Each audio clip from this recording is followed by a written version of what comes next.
Никој не знае каде е точно во моментот предметот за оценка на обвинителниот предлог за пожарот во Кочани. Врховниот суд тврди дека го пратил кон апелацијскиот суд во Штип. Ве известуваме дека одлуката по предметот КР-35/25 е донесена на ден 25.6.2025 година, а експедирана до апелациониот суд Штип на ден 27.6.2025 година.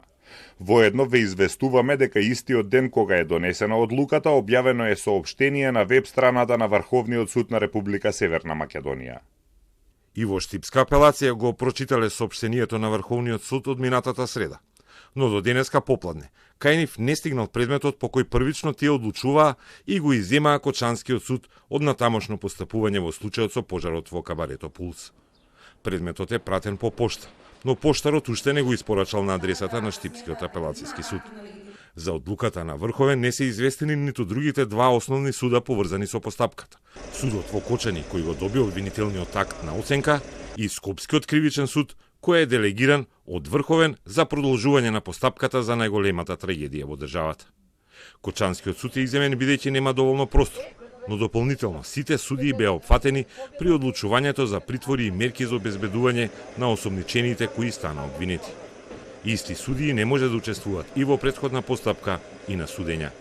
Кривичниот суд, како најголем, ја доби задачата да се справи со предизвикот.